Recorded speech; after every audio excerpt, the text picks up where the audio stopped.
Mapagpalang mga araw, mga kasaka. So, dito na naman tayo sa bukid, mga kasaka. Itutuloy natin yung hindi natin natapos kahapon kasi umulan nga mga kasaka kaya hindi natin natapos.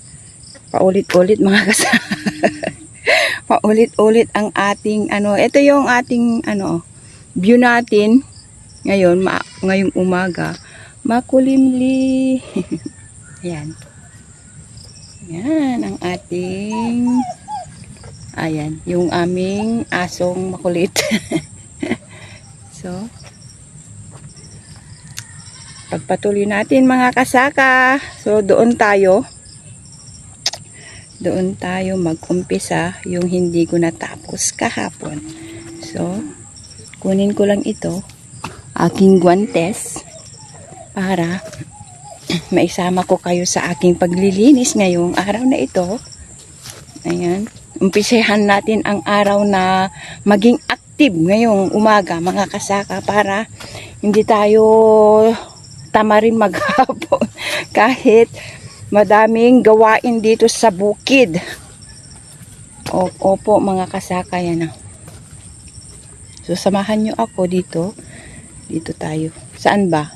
Ay doon na lang ko kayo ipapatong para makita nyo ako maglinis, para may kasama naman ako mga kasaka, para hindi naman ako mag-isa. Yan, mamimitas muna ako ng sitaw mga kasaka. Samahan nyo ako mga kasaka. Mamitas tayo ng sitaw ngayon.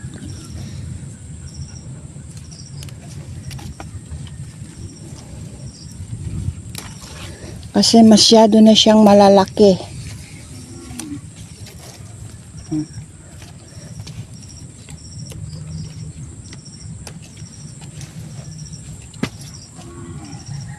Masyado na siyang malalaki mga kasaka.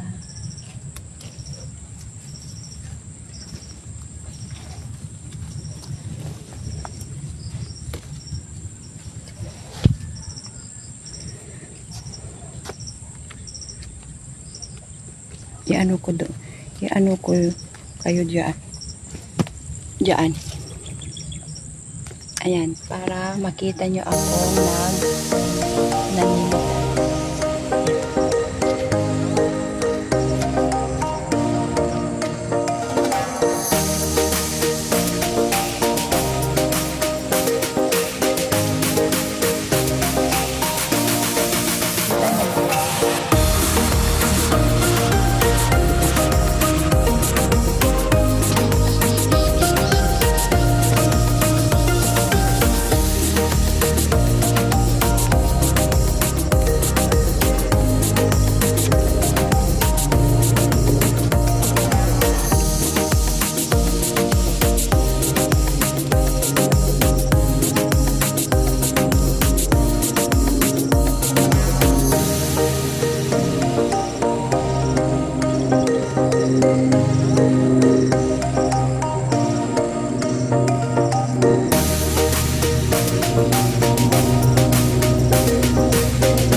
Dito lang sa isang linya ito mga kasaka, madami na oh. Mahigit 1 kilo ito mga kasaka, baka may dala. Baka 2 kilos ito or kulang-kulang 2 kilos. Hello, hello mga kasaka. Good afternoon. Ay, hindi pa pala anong oras na, 11:30 pa lang. So, nagpapatubig ngayon sa asawa doon. Oh. Ayan oh. Laging nagpapatubig sa asawa. So, nandito naman ako sa bukid. Mga kasaka, katapos ko lang maglinis ng kulungan ng baboy at nagpakain kasi kakadating lang ni asawa kasi nagtupad siya sa kapilya mga kasaka. So, ayan yung patubig ni asawa. Nagpapatubig siya mga kasaka. So, pasyal tayo doon sa kabilang sakahan namin mga kasaka kasi matagal na akong hindi pumunta doon. Ipapakita ko sa inyo yung tanim namin na mani mga kasaka. So, let's go! Pasyal ko kayo doon kasi nung huli kong punta doon nung nagtanim kami ng mani mga kasaka. So eto na yung ating mani. Yan. Hindi ko alam kung mag-iisang buwan. Ay hindi, wala pang isang buwan ito. Ay mag-iisang buwan na. Gusto doon sa asawa mag-ano ng kambing. Yan o. Si asawa. Pupunta tayo doon sa kabila.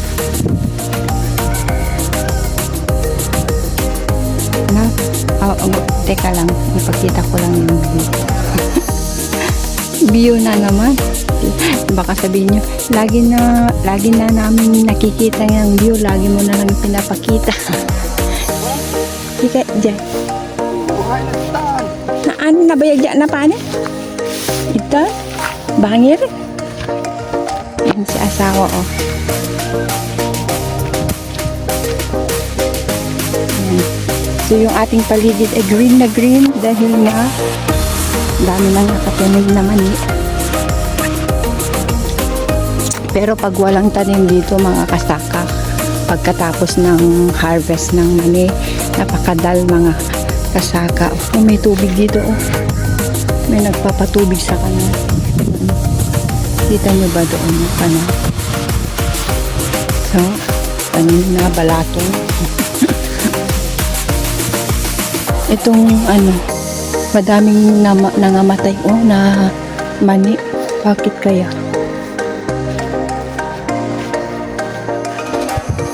Pero dito ang lago ng kanyang mani. Pero dito balatong naman, munggo. Sa Tagalog, balatong naman yung itinanim nila. Pero kami, mani yung itinanim namin. Siguro first week or second week kami mag-harvest. Ito, mani ng kanyang pinsan. Ito. Yan pala, meron palang ilililim na kambing dito. Akala ko wala. Si asawa na nagpaano ng kambing. Ayan, nag-ano ng kambing. Maglililim siya mga kasaka. So, punta na lang tayo doon sa kabila. Naghintay yung mga baka namin. Hindi ko alam kung kumain na sila. Kasi nga, nag-scan si asawa. Pakita ko lang sa inyo yung tanim namin naman ni mga kasaka. Kasi matagal na akong hindi pumunta dito. Huli, paulit-ulit. Yung huli kong punta dito nung nagtanim kami ng mani. Ayan. So, naghihintay yung mga baka namin. Hindi pa sila kumain. Hindi ko alam kung may ibibigay sa asawa na pagkain nila. Nalinis na pala nila yung kanal na pagdaluyan ng tubig dito mga kasaka. Oh. Yan. Napapunta sa mga tanim mga kasaka. Yan oh. Nalinis na nila yung tubig dadali dito. Sana magkaroon din ng parang ganoon yung masemento. Parang ganoon doon ipinakita ko sa inyo na sementado na. Pero dito hindi pa sementado mga kasaka. Oh. Wala pang semento. Siguro walang budget. Walang budget. Ayan. So, ito yung baka namin. Siguro nakita nyo naman yung mga alaga namin. Ito si Borsyo. Ito si Borsia. At ito si Mestiza. Hello, Mestiza. How are you? Malaki ka na. Dila mamin anak hani mano bulan na deti bakan? Ada 2 bulan na? Talo? Ya. Mano bulan na iti bakan? Ada inom nan? Dan ada inom nan? 6 months nan? 6 months na ito. 6 months na. O mala, dakkel gaya man han 6 months. Ito na si Mestiza. Yung sinasabi ko sa iyo nung naghirap naman magtagalog mga kasaka, Ilocano na lang. Kasi mahirap magtagalog kasi napaklantay nga Ilocano.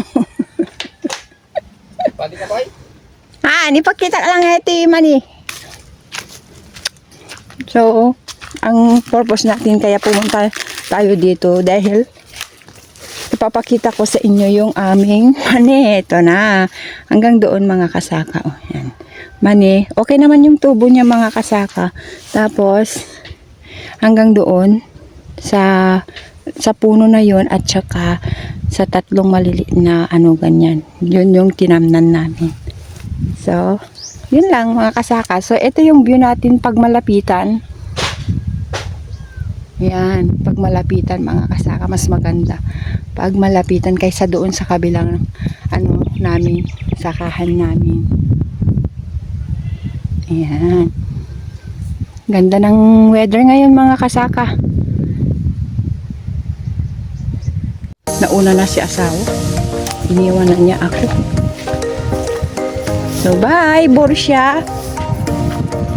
Bye Borsyo. Bye. Iniwan na ako ni asawa ko. So kita-kits tayo sa bahay mga kasaka kasi magtatagal itong video natin. Ang ganda ng view. Ang ganda ng kulay ng langit pag maaliwalas. Ayan. Pakita ko sa inyo. Ang aliwalas ng ating panahon.